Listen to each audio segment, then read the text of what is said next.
2529 million روپے سالانہ ہے، اور خیبر پختونخوا پولیس جو ہے، صرف پولیس، ابھی اس میں ایف سی اور باقی نہیں شامل، وہ 993 ملین روپے جو ہیں وہ خرچ کر رہے ہیں۔ وزیر اعظم صاحب نے جو سب سے امپورٹنٹ نقطہ جو اٹھایا ہے وہ یہ ہے، پرائم منسٹر صاحب نے یہ کہا ہے وفاقی کابینہ میں کہ دیکھیں، اگر ہم لوگوں کو یہ منانا چاہتے ہیں کہ وہ ٹیکس دے، تو سب سے پہلے لوگوں کو یہ یقین ہونا چاہیے کہ جو ٹیکس وہ دے رہے ہیں اس کا جو خرچ ہے وہ ذمہ دارانہ طریقے سے ہو رہا ہے، اور لوگوں کو یہ یقین آنا ضروری ہے کہ جو حکومت ہے اور جو خصوصاً جو وفاقی کابینہ ہے اس کے اوپر اگر وہ ٹرسٹ کر رہے ہیں اور اپنے پیسے ملک کو ٹیکس کی صورت میں دے رہے ہیں تو اس کے اخراجات ذمہ دارانہ ہو رہے ہیں، اور یہ ایک بنیادی اصول ہے جمہوریت کا، اور اسی لیے وزیر اعظم صاحب نے یہ جو ایک ایکسیسو سیکیورٹی کے معاملات ہیں ان کو مد نظر رکھتے ہوئے ایک نیا نظام وضع کرنے کا حکم دیا ہے۔ وفاقی کابینہ نے یہ فیصلہ کیا ہے کہ ایک جو تھریٹ کمیٹیز کریٹ کی جائیں گی جہاں جہاں پہ پاکستان تحریک انصاف کی حکومت ہے، یعنی وفاق میں،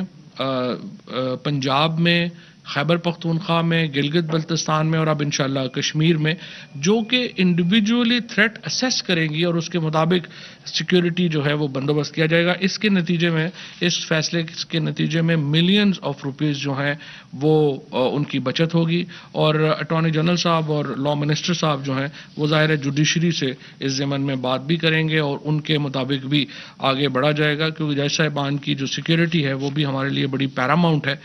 لیکن اس کو ہم کیسے بہتر بنا سکتے ہیں وہ بھی ایک اہم جزو ہے اس معاملے کا۔ اس کے بعد جو الیکٹرانک ووٹنگ مشین ہے اس کے اوپر جو اب تک کی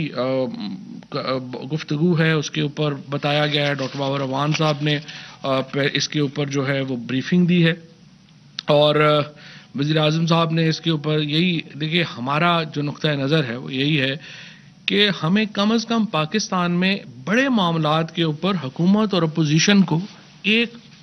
کچھ منیمم چیزیں آپس میں طے کر لینی چاہیے، اور شفاف انتخابات ان میں ایک اہم چیز ہے۔ ہر دفعہ یہ ہو رہا ہے، آپ دیکھیں ضمنی الیکشن، آپ اپوزیشن ہار جائے گی وہ کہیں گے دھاندلی ہو گئی ہے، اور جہاں جہاں پہ آپ الیکشن ہاریں گے وہاں پہ آپ کہنا شروع کر دیں گے کہ دھاندلی ہوئی ہے، جہاں جہاں پہ آپ جیتیں گے آپ کہیں گے نہیں یہ حکومت کی مقبولیت ختم ہو گئی ہے۔ تو آپ کسی طریقے سے اپنا جو نیریٹو ہے، بیانیہ ہے، اس کو آپ کسی طرف تو رکھیں، اور اگر آپ ضمنی الیکشنز میں اتنے الیکشن جتنے ہوئے ہیں ان میں کبھی حکومتیں اس طرح الیکشن نہیں ہارتی۔ ہمارا جو پی ٹی آئی کے اندر بھی ایک تنقید ہے کہ دیکھیے ہم تو الیکشن لڑتے ہی نہیں، جیسے مسلم لیگ نون اپنے ضمنی الیکشن لڑتی تھی یا پیپلز پارٹی الیکشن لڑتی تھی کہ پوری حکومت پیچھے کھڑی ہو جاتی تھی اور وہاں پہ اتنا پیسہ چلا جاتا تھا الیکشن رہ ہی نہیں جاتا تھا۔ خود میرا الیکشن جو تھا 2016 میں، اس کا جو سارے لوگ جنہوں نے کور کیا ان کو پتا ہے کہ کیسے وہاں پہ الیکشن ہوئے تھے۔ سو جب بھی الیکشنز کو آپ نے ضمنی الیکشنز ہیں، ہماری یہ پہلی حکومت ہے پی ٹی آئی کی جہاں پہ ہم نے فری اور فیئر الیکشنز کو یقینی بنایا ہے، اور اگر اپوزیشن سمجھتی ہے کہ اس نظام کو ٹھیک کرنے کی ضرورت ہے، ہم نے اپنے 49 نکات پہ مبنی اصلاحات رکھ دی ہیں، آپ اپنی لے کے آ جائیں، ہماری کوئی صحیفہ تو نہیں ہے کہ لازمی طور پہ ہم ہی ٹھیک ہوں گے، ہماری جہاں پہ غلط ہیں آپ اپنی لے آئیے اور بتائیے کہ اس کو اس طرح سے ٹھیک کرنا ہے، اس پہ ہم آگے بڑھیں گے۔ اور صبح بھی جس طرح سے میں نے بات کی تھی کہ اپوزیشن کے ساتھ جو معاملات ہیں وہ ابھی تک بہتر طریقے سے آگے بڑھ رہے ہیں، اور انتخابی اصلاحات کے اوپر جو کمیٹی ہے، ابھی اسپیکر صاحب جو ہیں وہ ملک سے باہر گئے ہیں، آذربائیجان گئے ہیں، وہ واپس تشریف لائیں گے، تو یہ جو پارلیمان کی کمیٹی ہے یہ اس پہ مزید آگے بڑھے گی، اور باقی بھی جو متنازع معاملات ہیں چاہے ان میں نیب کا قانون شامل ہے، اس میں جو الیکٹورل ریفارمز شامل ہیں، اور اس میں باقی جو چیزیں شامل ہیں، اس کے اوپر بھی ہم اپوزیشن کے ساتھ ایک سیر حاصل گفتگو کرنا چاہتے ہیں، اور ہم کم از کم یہ سنجیدہ ہیں کہ ان معاملات کو ہمیں آگے لے کے جانا چاہیے۔ ملک میں کاروبار کا آغاز کرنے اور کاروباری سرگرمیوں کے حوالے سے درکار سرکاری منظوریوں، این سی اوز اور این او سیز اور دیگر قواعد و ضوابط اور اس کے نتیجے میں کاروباری برادری خصوصاً نئے کاروبار کا اجرا کرنے والے افراد کی مشکلات کے پیش نظر کابینہ نے بڑا فیصلہ لیتے ہوئے سرمایہ کاری بورڈ کو اختیار دیا ہے کہ وہ کاروباری عمل کو آسان بنانے کے حوالے سے فرسودہ قوانین اور شرائط کو ختم کرنے کے لیے مجوزہ قانون سازی کرنے کے عمل کا اجرا کرے۔ ایز آف ڈوئنگ بزنس ہمارا ایک بہت بنیادی نقطہ رہا ہے جب سے عمران خان کی حکومت آئی ہے، اور ہم نے جو انٹرنیشنل انڈیکس ہے ایز ٹو ڈو بزنس کا، اس کے اوپر پاکستان بڑی تیزی سے آگے آیا ہے۔ اس سال بھی ہمارے ٹارگٹس ہیں اور ہم ایز ٹو ڈو بزنس کے لیے مزید جو کام ہے وہ اس کو کرنا چاہتے ہیں۔ اسی ضمن میں جو بیرون ملک سرمایہ کاری کے معاہدوں کے حوالے سے جو نیا فریم ورک ہے اور اس کی حکمت عملی کی منظوری دی گئی ہے، جہاں پہ بہت سارے جو ممالک ہیں ان کے لوگ پاکستان آتے ہیں، یہاں پہ ان کے کاروباری مسائل ہوتے ہیں، تو اس کے لیے ہمارے بھی آپ نے دیکھا کہ ہم نے ریکارڈ ایکٹ میں باقی جو ہمارے کیسز ہیں ان میں بہت بھاری نقصان ہمیں اس میں جو ہے وہ ہوا۔ اس میں تو خیر ماشاءاللہ سابق چیف جسٹس افتخار چودھری صاحب کا بڑا رول تھا، جو آج پاکستان کو اتنی مصیبت پڑی ہے کہ وہ سارے پیسے جو ہمیں دینے پڑے ہیں، لیکن اس میں ہم ایک ایسا نظام بنانا چاہتے ہیں جس میں کوئی ایک شخص جو اس طرح کا جو نظام ہے اس سے فائدہ نہ اٹھائے کہ پاکستان کو بعد میں قانونی مشکلات جو ہیں اس کا سامنا کرنا پڑے، اور یہ معاملات پھر عالمی عدالتوں میں پہنچ جاتے ہیں، اور سرمایہ کاری کے حوالے سے اس میں ایک تو نقصان ہوتا ہے، پھر دو طرفہ تعلقات جو ہیں ان میں بھی جو ہے وہ نقصان جو ہے وہ اس کا ہمیں سامنا کرنا پڑتا ہے۔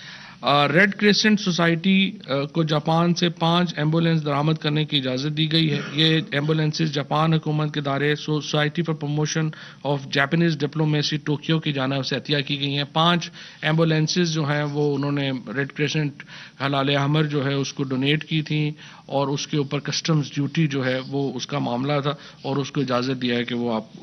جو ہے یہ منگوا لیں۔ سیکرٹری داخلہ کی جانب سے E11 سیکٹر میں ڈیولپمنٹ کے حوالے سے اسلام آباد ہائی کورٹ میں دائر پٹیشن میں عدالت کے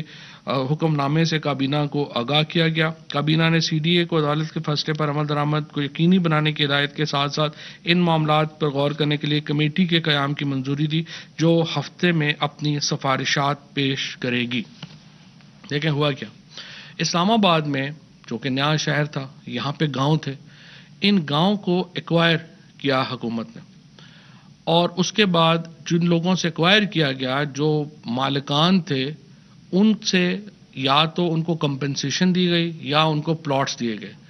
یہ 1970-75 سے معاملات جو ہیں وہ چل رہے ہیں۔ بدقسمتی سے ہوا کیا، بلکہ اس سے بھی پہلے کئی تو معاملات ہیں، جو طاقتور لوگ تھے انہوں نے کیا کیا کہ سارے یہ جو ہمارے گاؤں کے جو مقامی لوگ تھے ان کے رائٹس کو ایکسپلائٹ کیا گیا، ان کے حقوق کے اوپر ڈاکہ ڈالا گیا، اور ایک وقت کے ساتھ ساتھ ایک اتنا زیادہ یہاں پر اسلام آباد کے اندر زمین کی جو لینا اور کرنا وہ ایک اتنا بڑا عذاب بن گیا کہ اس کو پھر وہ پورے کا پورا معاملہ یہ کرپشن میں نیپوٹزم کے اندر چلا گیا ہے۔ اور اب جو اسلام آباد ہائی کورٹ ہے، چیف جسٹس اسلام آباد ہائی کورٹ نے بہت ہی شاندار فیصلہ جو ہے کچھ پٹیشنز میں دیا ہے، اور انہوں نے یہ وفاقی حکومت کو اور CDA کو ہدایت کی ہے کہ ان معاملات کو ایک شفاف طریقے سے آگے بڑھایا جائے۔ اور وزیر اعظم صاحب کے اپنے خیالات بھی بالکل یہی ہیں کہ جو غریب ترین لوگ ہیں ان کو اصل قانون کی جو حفاظت ہے وہ ان کو چاہیے ہوتی ہے۔ طاقتور لوگ جو ہیں وہ تو اپنے کئی راستے نکال لیتے ہیں، لیکن کمزور لوگ ہیں جن کے ساتھ قانون کو کھڑا ہونا چاہیے، اور اسی ضمن میں ہی اس ججمنٹ کے اوپر بھی بات جو ہے وہ کی گئی ہے۔ نسیم حسین اور غلام شبیر یہ 2 پاکستانی جو ہیں وہ UAE بھیجے جا رہے تھے ایکسٹریڈیشن کے لیے، لیکن ان کا ایجنڈا جو ہے وہ مؤخر کیا گیا ہے۔ انسانی سمگلنگ کے روک تھام کے حوالے سے FIA کی عملداری کو مزید مؤثر بنانے کے لیے prevention of smuggling of migrants act 2018 اور prevention of trafficking in prison act 2018 کو FIA ایکٹ 1974 کے شیڈول میں شامل کرنے کی منظوری دی گئی ہے۔ چیک ریپبلک کے ساتھ دوہری شہریت الاؤ کی گئی ہے۔ چیک ریپبلک نے ہمارے لیے اپنے قانون میں امینڈمنٹ کی تھی، اور چیک ریپبلک کا پہلے ڈوئل نیشنلٹی نہیں تھی۔ چیک ریپبلک نے اپنے قانون میں امینڈمنٹ کی، اور اب پاکستان نے بھی الاؤ کیا ہے کہ چیک ریپبلک کے ساتھ ہم دوہری شہریت جو ہے وہ رکھ سکتے ہیں۔ ایک بہت ہی اہم ڈیولپمنٹ میں کابینہ نے ملک کی پہلی نیشنل سائبر سیکورٹی پالیسی کی منظوری دی ہے۔ نیشنل سائبر سیکورٹی پالیسی ابھی بھی آپ نے دیکھا تھا کہ جو پیگاس کا میلویئر ایکٹ ہوا، دنیا بہت تیزی سے سائبر وارز کی طرف جا رہی ہے۔ آج ہم ساری اپنی بینکنگ ٹرانزیکشنز جو ہیں وہ اے ٹی ایمز کے اوپر کر رہے ہیں، بلکہ اب موبائل فونز کے اوپر کر رہے ہیں۔ تو آپ اندازہ لگائیں کہ اگر آپ کا ریکارڈ جو ہے وہ ہیک ہو جائے تو اس سے بہت بڑی پرابلمز جو ہیں وہ کریٹ ہو سکتی ہیں۔ لہٰذا دنیا میں سائبر سیکیورٹی ریجیمز جو ہیں وہ کریٹ ہو رہی ہیں، اور ہم نے اپنی پہلی پالیسی جو ہے یہ آئی ٹی منسٹری نے آج دی ہے، جو بہت ہی امپورٹنٹ ہے ہماری ڈیٹا پروٹیکشن کے لیے، اور اس کے ساتھ ساتھ جو ہماری اوور آل ایک سائبر ریجیم ہے ہماری، اس کی پروٹیکشن کے لیے۔ دو حصے ہیں، ایک سائبر سیکیورٹی ہے اور ایک سائبر اوفینسز ہے۔ جیسے جو اوفینسز ہیں وہ انٹیریئر دیکھتی ہے اور وہ انٹیریئر کے تحت ہوں گے، پریونشن کا جو کام ہے وہ آئی ٹی دیکھے گی، اور اس کے لیے ایک بڑی کمپریہنسو پالیسی جو ہے وہ ہم لے کے آئے ہیں۔ اس کے بعد کابینہ نے حکومتی ایڈورٹیزمنٹ پالیسی 2021 کی منظوری دی ہے۔ اس میں جو ایڈورٹیزمنٹ میں آپ کو معلوم ہے پہلی بار پچھلے 3 مہینوں میں یہ ہوا ہے، ہم الحمدللہ پہلی بار میں آپ کو یہ بتانا چاہتا ہوں کہ ہم اس وقت زیرو پیمنٹس کے اوپر، آؤٹ اسٹینڈنگس کے اوپر کھڑے ہیں۔ پہلی بار یہ ہو رہا ہے کہ حکومت نے جو اخبارات ہیں، ٹیلی ویژنز ہیں، ان کو ہم جو ایڈورٹیزمنٹ دیتے ہیں ان کی پیمنٹس فوراً ساتھ ہوتی ہے، اور کبھی اس سے پہلے اس طرح کا نظام جو ہے وہ وضع نہیں ہوا۔ یہاں 6 سال 10 سال جو ہیں وہ لوگوں کو، اداروں کو پیسے نہیں ملتے تھے، ان کو تنخواہیں نہیں ملتی۔ البتہ پیسے سارے ہم نے دے دیے ہیں، بٹ اب بھی کچھ ادارے ماشاءاللہ تنخواہیں تو اب بھی نہیں دے رہے۔ تو اب دعائی کر سکتے ہیں کہ ہم جن کو سب کو پیسے مل گئے ہیں، اگر جن کو کوئی پرابلمز ہیں تو وہ آ جائیں ہمارے پاس، ان کی پرابلم بھی دور کرتے ہیں۔ لیکن صحافیوں کو، اور خصوصاً جو ہمارے ٹیکنیکل لوگ ہیں، جو ہمارے جو رپورٹرز ہیں یا کالمسٹ ہیں یا اینکرز ہیں، ان کا تو پھر بھی ایکسیس ہے، وہ شور مچا سکتے ہیں۔ لیکن جو ٹیکنیکل سائڈ کے اوپر لوگ ہیں، آپ کے انالیز ہیں، آپ کے کیمرہ مین ہیں، آپ کے ٹیکنیکل سائڈ پہ باقی لوگ ہیں جن کا اس طرح کا ایکسیس نہیں ہے، ان کی تنخواہیں تو بہت تھوڑی بھی ہیں، اور ان کو تو بالکل نہیں روکنا چاہیے۔ تو اتنی بڑی ہم نے تقریباً مدد کی ہے اپنی گورنمنٹ کی طرف سے، جتنا ہم کر سکتے ہیں ہم نے کیا ہے، اور اس کے لیے جو قانون سازی ہے وہ بھی ہمیں انشاءاللہ ہم اس کے اوپر کام کر رہے ہیں، اور وہ لانی پڑے گی۔ لیکن اس میں یہ میں سمجھتا ہوں کہ آرگنائزیشنز کو خود بھی خیال کرنا چاہیے، اور اپنے جو ورکرز ہیں ان کو پیمنٹس جو ہیں وہ فوراً جو ہے وہ کرنی چاہیے۔ ایک اور بہت اہم پالیسی جو ہم نے کی ہے وہ یہ ہے کہ ڈیجیٹل ایڈورٹیزمنٹ الاؤ کیا ہے۔ تو پہلی دفعہ پاکستان کی تاریخ میں جو ڈیجیٹل میڈیا ہے اس کو گورنمنٹ کی ایڈورٹیزمنٹ جو ہے وہ میسر ہوگی۔ میں جب 2018 میں انفارمیشن منسٹر بنا تھا تو میں نے فائنانس منسٹری کو یہ لیٹر لکھا، اور میں نے انہیں عرض کیا کہ اس وقت تقریباً 3-4 ارب روپے کی ایڈورٹیزمنٹ، ڈیجیٹل ایڈورٹیزمنٹ ہو رہی ہے، جو میرے خیال میں اگلے 2-3 سالوں میں ڈبل ہو جائے گی۔ تو آپ اس کی اوپر اپنی پالیسی لے کے آئیں۔ اب وہ 2-4 سال میں ڈبل کیا ہونی تھی، وہ 4 ارب 25 ارب پہ چلی گئی، اور